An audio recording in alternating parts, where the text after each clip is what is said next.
Olá, sejam bem-vindos a mais uma live aqui da Question of the Week. Hoje a gente vai falar sobre objetividade, aprendendo a reconhecer as nossas falhas. A gente vem aí de uma série de lives que tem uma função muito importante, que é fazer você parar de procrastinar e começar a agir na sua vida.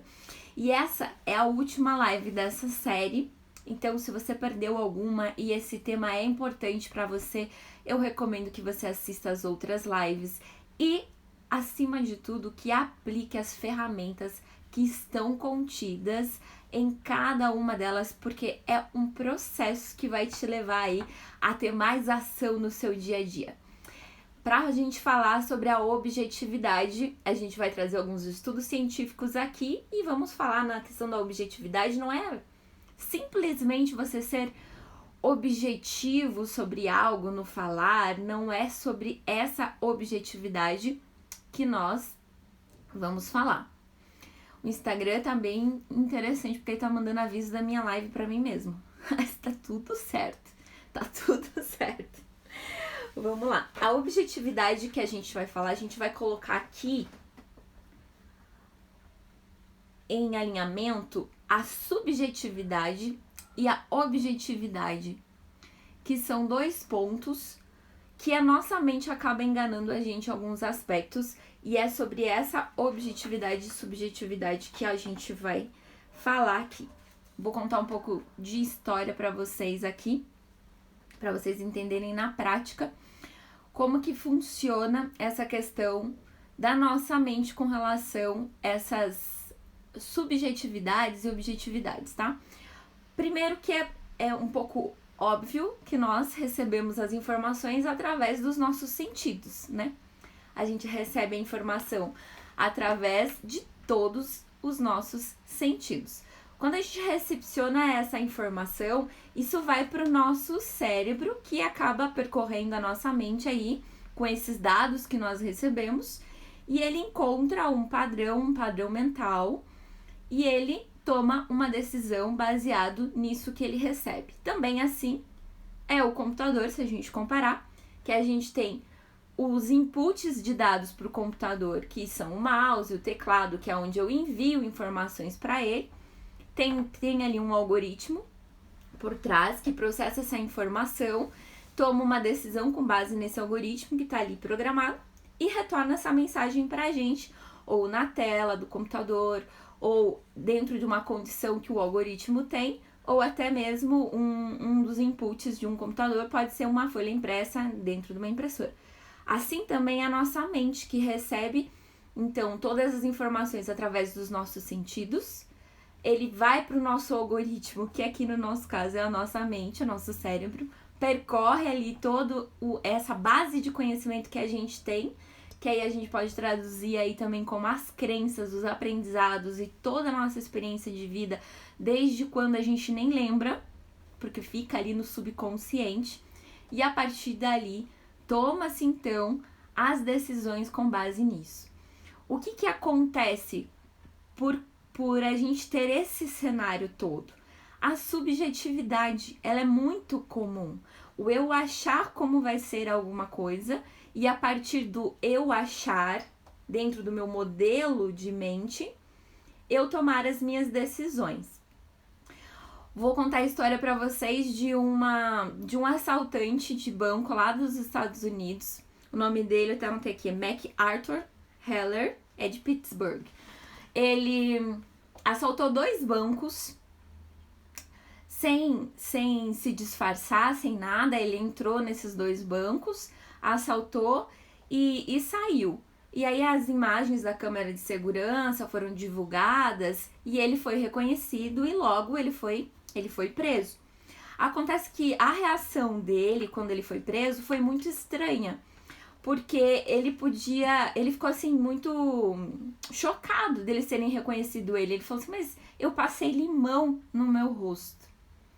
Parece estranho demais, né? Ele falou: eu passei limão no meu rosto.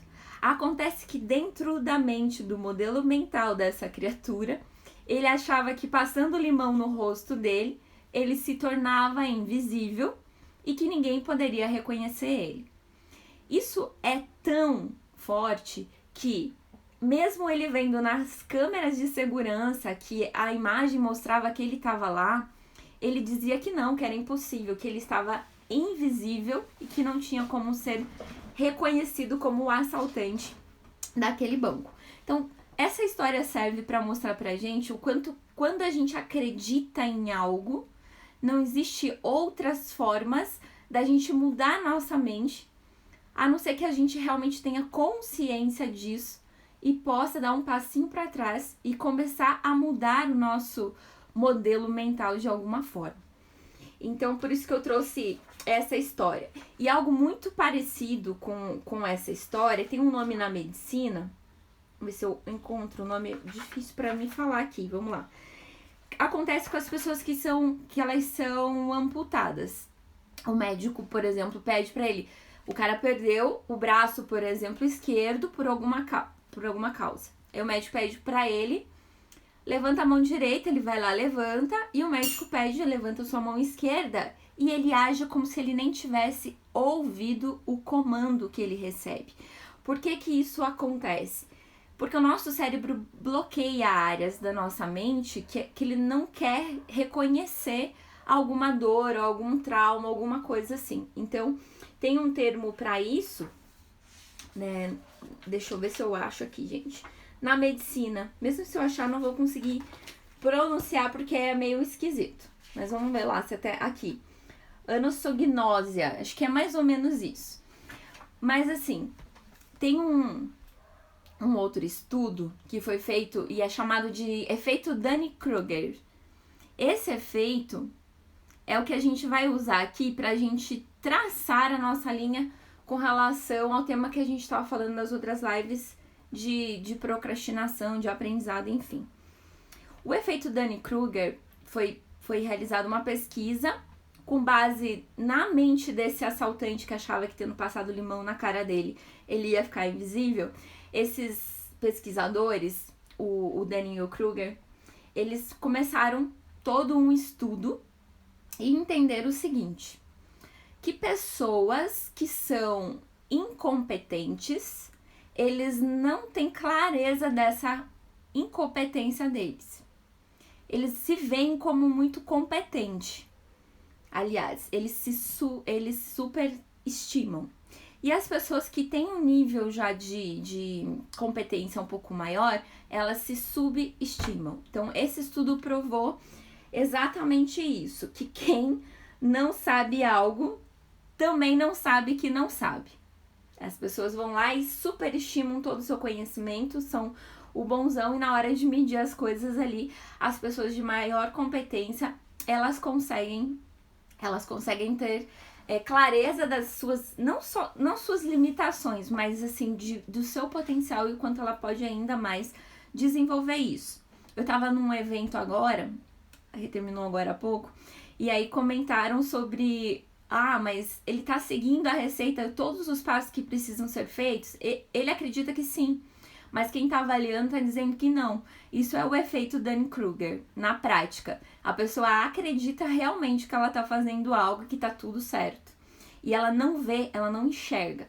Então, esse efeito Dunning-Kruger também é basicamente o que acontece com esses amputados, que eles não reconhecem ou agem como se não tivessem, sem esse membro que eles perderam, fazem de conta que nem estão ouvindo os comandos que estão pedindo.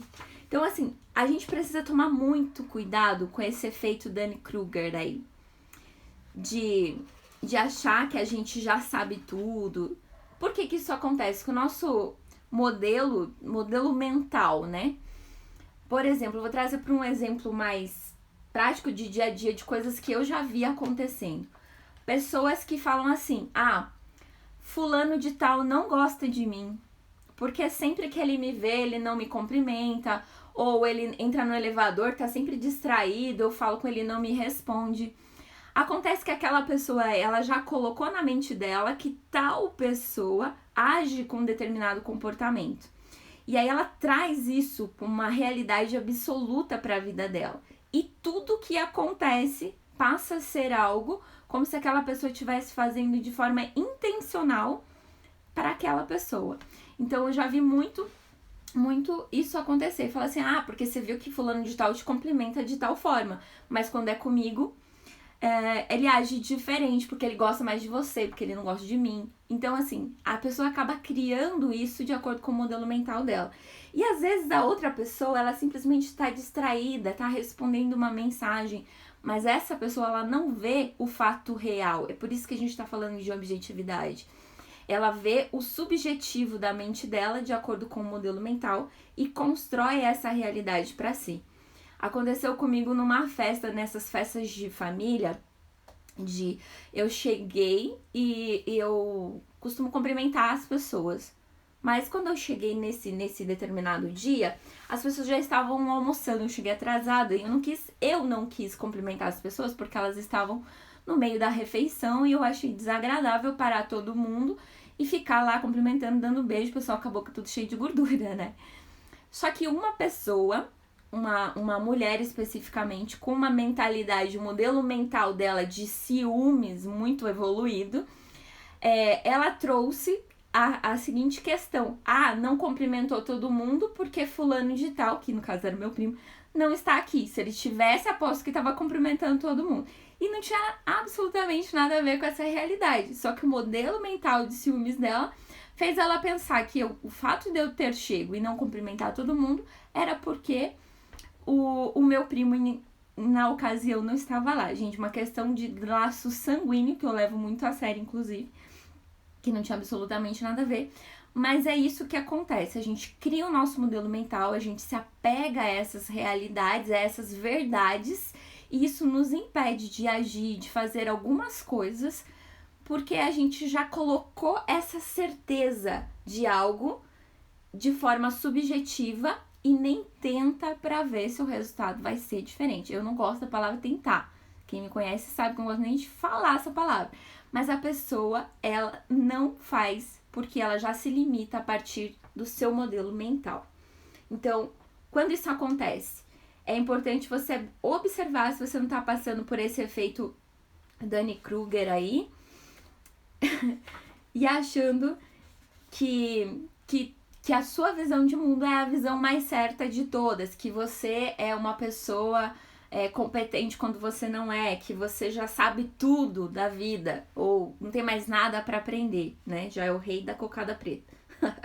Em termos gerais, é isso. Então, como é que eu faço para combater essa falta de objetividade, né? Que vem desse cenário todo, desse modelo de mundo, desse mindset. Se a gente fosse falar do livro da Carol, seria o modelo do mindset fixo, o mindset de crescimento. Porque eu não tô condicionado às minhas verdades absolutas. Eu mudo um pouco com relação a isso. Então, assim, modelos mentais com objetivos, né, mais objetivos, mais claros, aqueles que validam mesmo as suas subjetividade, né, que você coloca realmente para validar isso, vai tomar decisões melhores. Então, por isso você tem que buscar a construir essa objetividade. Vamos ver aqui uma parte que eu tinha notado importante. A falta de objetividade, ainda que bem intencionada, ela pode prejudicar os outros. Então, né, aquele ditado, de boa intenção, o inferno tá cheio. Então, não use, ou melhor assim, pra sua segurança toda. Às vezes até em relacionamento isso é muito comum, gente. Da pessoa achar assim, eu não vou falar. Por exemplo, eu vejo muitas pessoas que não têm o hábito de demonstrar o carinho, o afeto, e passou uma vida inteira sem demonstrar esse carinho e esse afeto. Aí ela se trava, se bloqueia, dizendo assim, eu não vou mudar agora e começar a abraçar e beijar fulano de tal, porque ele vai achar estranho. Claro que ele vai achar estranho, mas e daí? Você vai passar a sua vida toda condicionada a esse pensamento, ou você vai lá, vai abraçar um dia, outro dia, e vai começar a mudar essa realidade, né? Você precisa quebrar esse padrão. Senão vai ser para sempre mesmo isso. E é você se limitando, querendo fazer algo diferente e não faz para mudar. Por isso, é importante que você perceba se não tá passando por esse efeito, tá? E como exatamente, então, mudar isso tudo e mudar essa realidade, começar a sair desse efeito Dunning-Kruger ou observar se você tem esse efeito Dunning-Kruger? Primeiro, aumente as suas competências por meio de estudo. Nada é tão bom que não pode ficar ainda melhor. Então, se você já tem o hábito de estudar determinado tema, de se desenvolver, mantenha-se estudando, se desenvolvendo, porque você não perde nada com isso. Muito pelo contrário, né? Todas as experiências somam de alguma forma para que você se torne ainda melhor. Busque fontes de informações que sejam confiantes, né? Nessa era de informação que a gente tem, muita informação, assim, é fácil, inclusive, você validar qualquer teoria que você queira, né? Porque tem de tudo hoje na internet. Eu tô falando isso especificamente porque eu tenho um filho de 19 anos. Aí eu falo pra ele, assim, que narguilé não faz mal pra saúde. E ele fala que faz bem pra saúde. Por quê? Porque ele pesquisou, encontrou estudos que provam que não é tão prejudicial, que não é o cigarro, que é diferente. E aí hoje eu até passei pra ele uma foto desse estudo do Dunning-Kruger, dizendo pra ele assim, ó, veja se você não tá dentro dessa subjetividade aqui. Procure outras coisas que contra-argumentam as suas próprias teorias. E esse é um dos outros pontos que a gente tem aqui. Não tenha pontos de vista muito rígidos, sabe? Esteja aberto para validar os assuntos, as questões, para que isso não se torne a sua verdade absoluta e que você não consiga ver outras fontes, né? Então, assim, fonte de informação confiável é um pouco mais complicado na era de informação.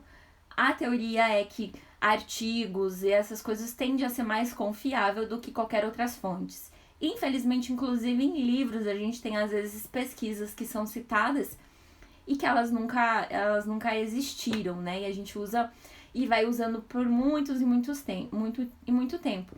Tem uma que fala, inclusive, que por mais que a gente vivencie e saiba que ela é verdade, a sua teoria ela não é totalmente comprovada, que é com relação à comunicação, que fala assim, ó, que 93% da comunicação ela é verbal e não verbal, então é tom de voz, gestos, e somente 7% seria a palavra falada em si.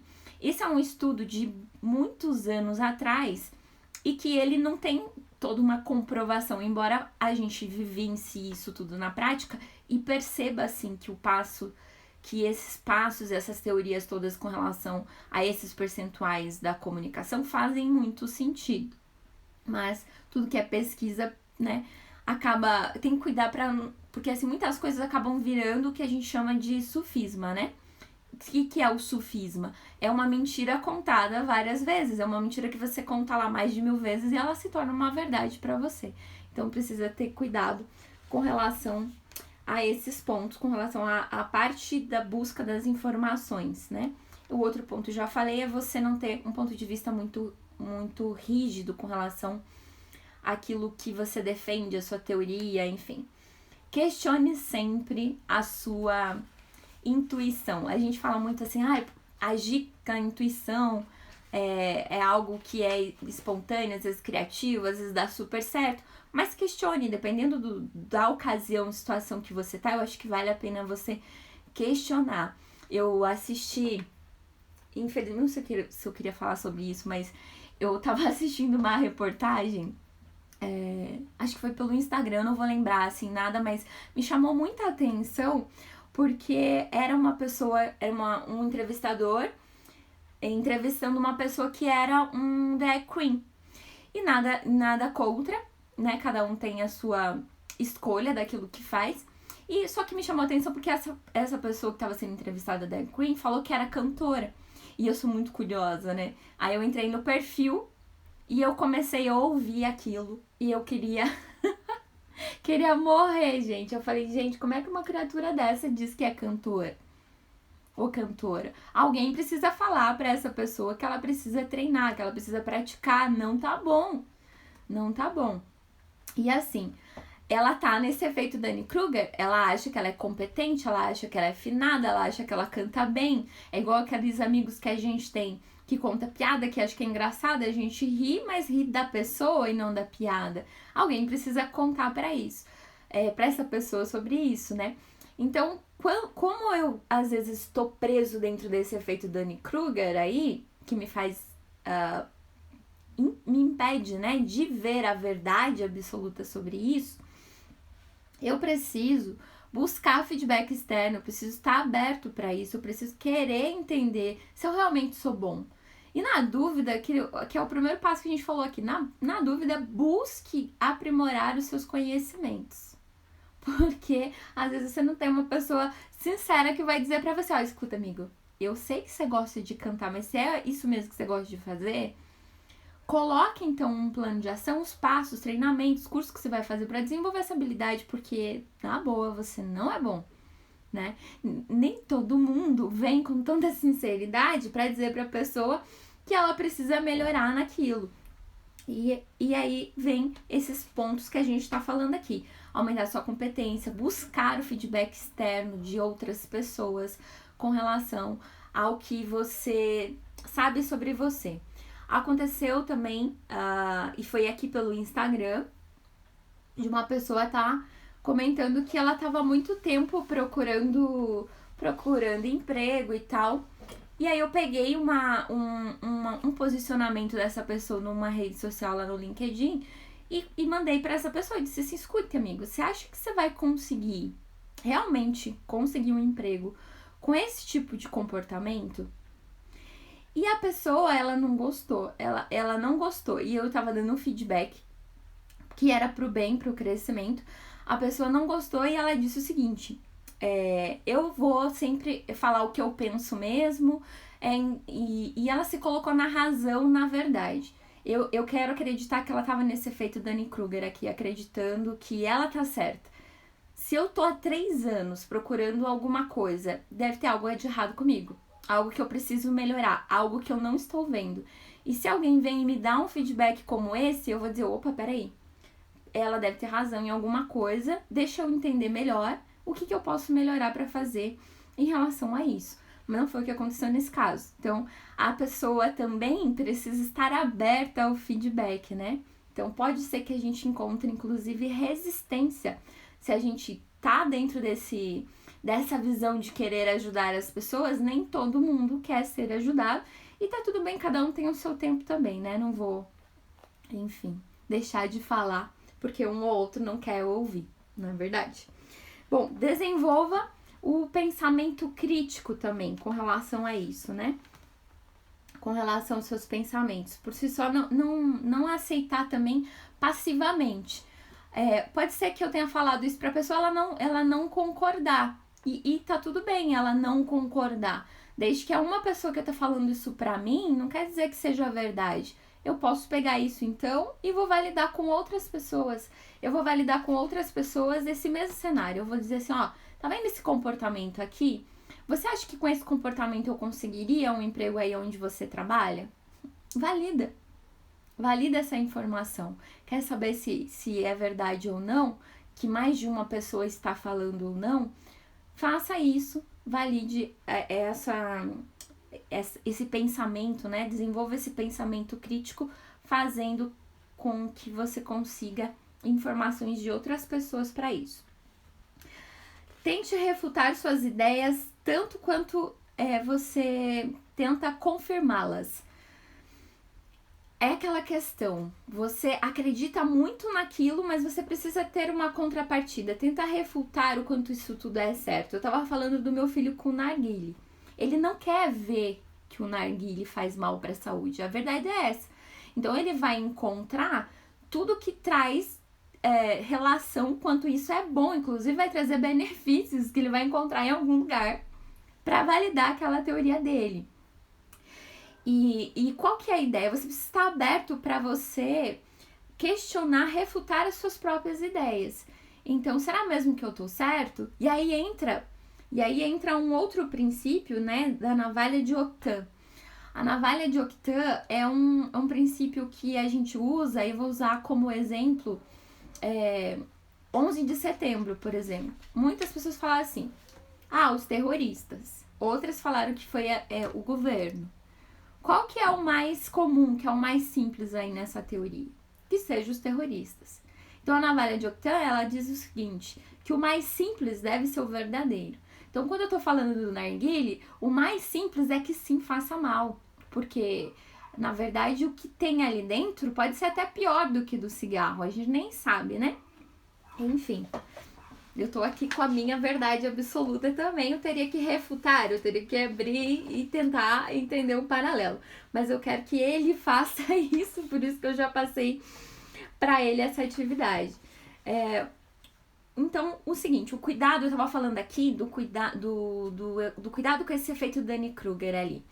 E aí eu vou trazer o seguinte, quando a gente tá em grupo, em massa, e principalmente se a pessoa ela tem uma personalidade muito forte, o que ela vai buscar? Ela vai buscar em grupo estar perto de pessoas que validam o seu ponto de vista. Então, é muito comum que isso aconteça. Você vai criar em sua volta, inconscientemente, né? Até isso vai acontecer, pessoas que confirmem o seu modelo mental. Então, às vezes, você tá numa cegueira, inclusive, né? Que esse é um dos termos lá do Dunning-Kruger, né? Cegueira de Dunning-Kruger. Porque você não vê, e você não só vê porque no meio que você tá, todos validam aquilo como uma verdade absoluta.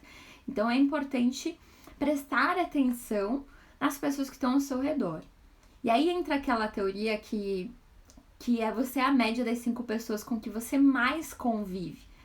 Não é à toa que isso é dito também, porque quando você está em comunidade, a tendência é que você esteja realmente, de fato, do lado das pessoas que te apoiam ou que são semelhantes a você, e você acaba se tornando.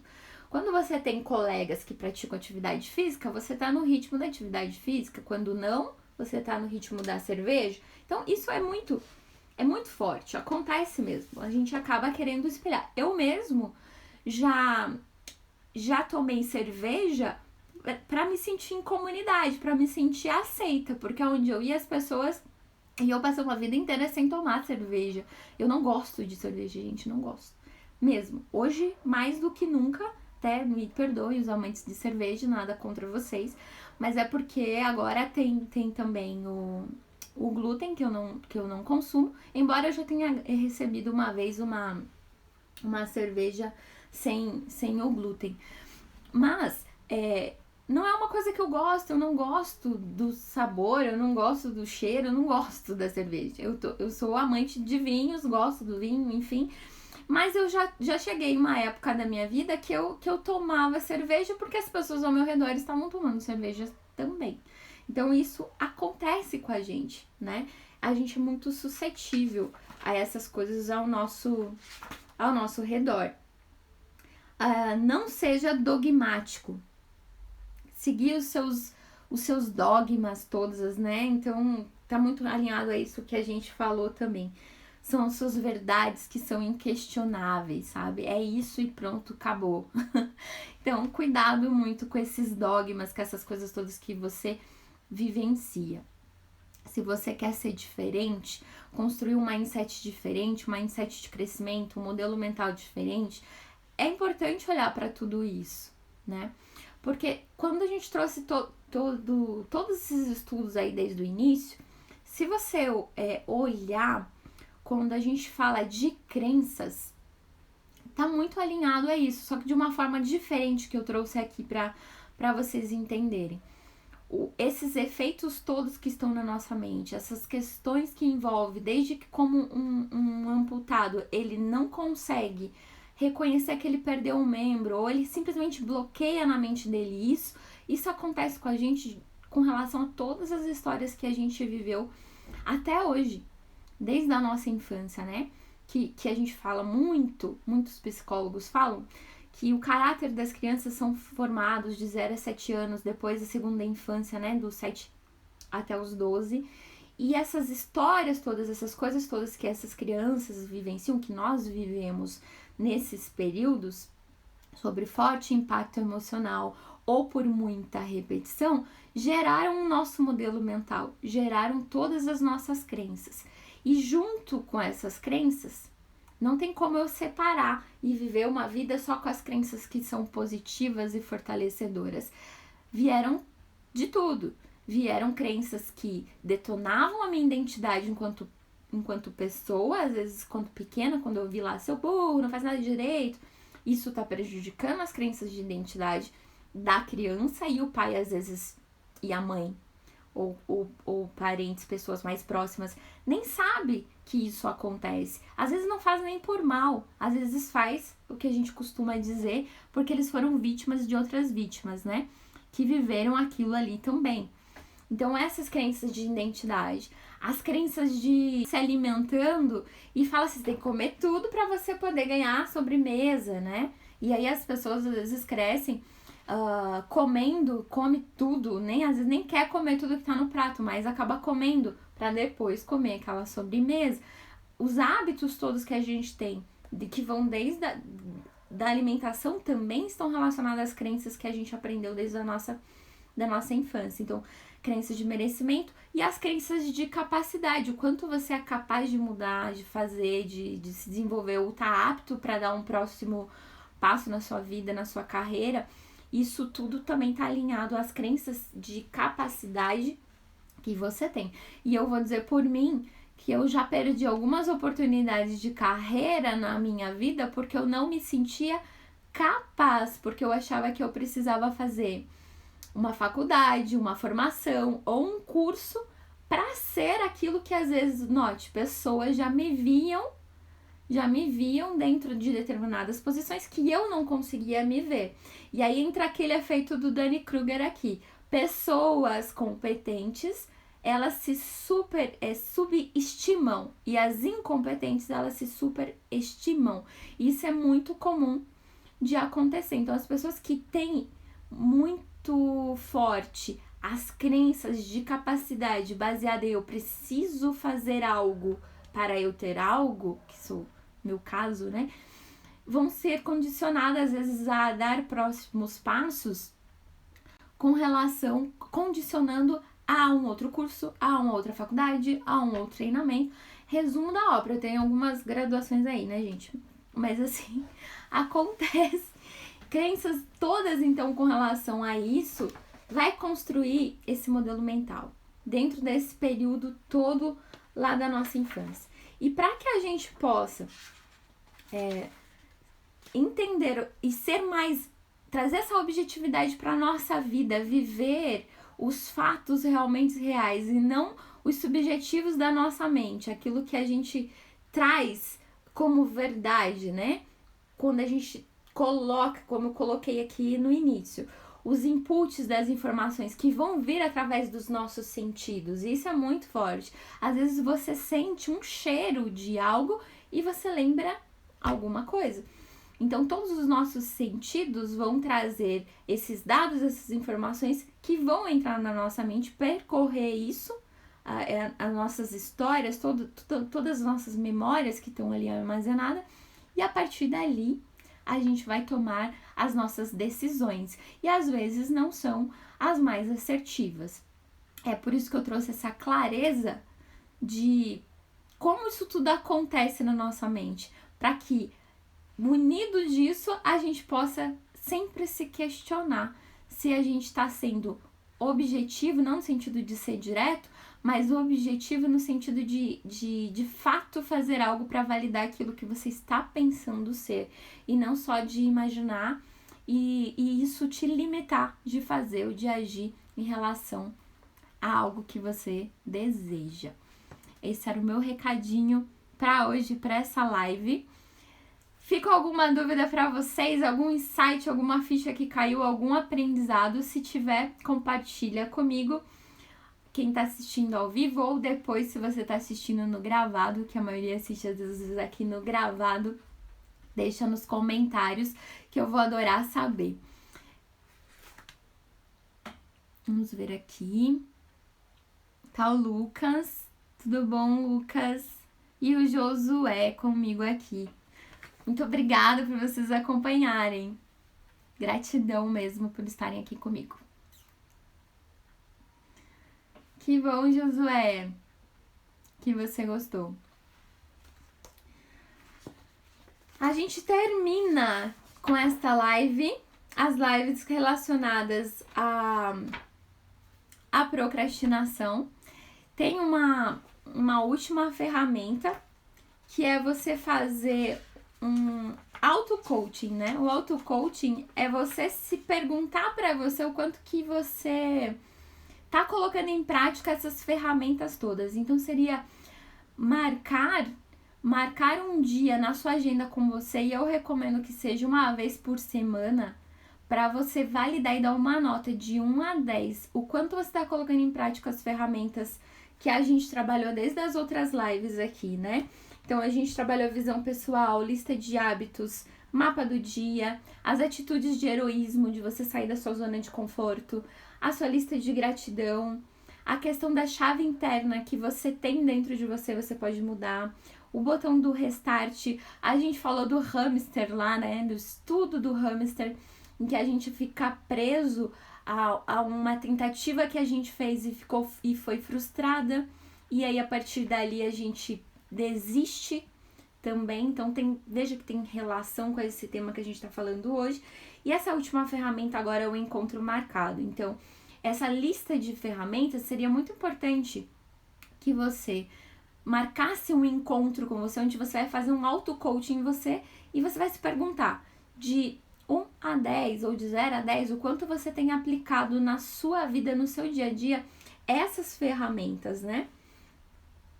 A primeira pergunta nesse encontro marcado, tem um checklist de perguntas aqui para você. A primeira é: desde o último encontro, se for o primeiro, não vai ter essa, né? Quanto que você tá progredindo? Em que você tem se saído bem com relação a isso que você tem construído? Às vezes você não tá gerindo bem o seu tempo, tem procrastinado muito, tem deixado coisas para depois. Então, avaliar isso com relação, com verdade, é bem importante. O ponto 2, até onde eu gostaria de progredir até o próximo encontro. Você mesmo se dá um marco, né? O quanto que eu vou fazer até o próximo encontro com você. Então, digamos que você tá de semana em semana traçando esses seus macros, né? Daquilo que você quer fazer. E aí você coloca essa avaliação. E as notas que a gente já falou. E faz uma lista de tarefas que você vai cumprir até o próximo encontro que você vai ter com você mesmo, né? Um compromisso que você tem com você mesmo. Feito isso, a gente fecha os temas relacionados à procrastinação. E aí, para você ver a diferença, só colocando mesmo em prática as ferramentas todas que a gente falou aqui. E aí, depois me contem. Muitos de vocês me mandam mensagens lá no direct, eu fico muito feliz de receber, que tem aplicado, que tem colocado, que tem tido resultado com isso.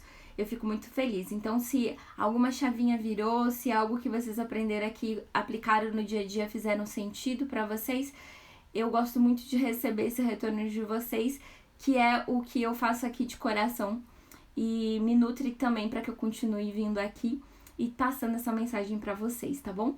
Gratidão por vocês que me acompanharam. Obrigada mesmo pela presença de vocês. A gente se vê na próxima Question of the Week. Lembrando que no dia 12/12, às 17 horas, tem uma palestra gratuita do Foco na Prática. O link tá na bio para se inscrever. Não vai ser aqui pelo Instagram, tá? Então é importante que vocês se inscrevam, que depois eu mando o link certinho de onde vai ser. Tô decidindo se vai ser pelo Zoom, pelo YouTube, se vai ser fechado ou aberto ainda. Então, se inscrevendo, você vai receber essas informações. Tem me ajudado muito a escrever. 7 livros agora na Amazon. Uau, que show, Josué! Parabéns! Parabéns! São seus... Eu adoro livros, gente. Eu amo ler. Amo ler. Legal. Me passa os temas dos seus livros, se for relacionados aos que eu tô lendo agora, que eu tô cheia de livro aqui. Mas eu gosto de ler bastante. Fico muito feliz de saber disso. Obrigada, gente. Até a próxima Question of the Week. E aqueles que puderem participar da palestra do Foco vão ser muito bem-vindos, tá bom? Valeu! Tchau, tchau!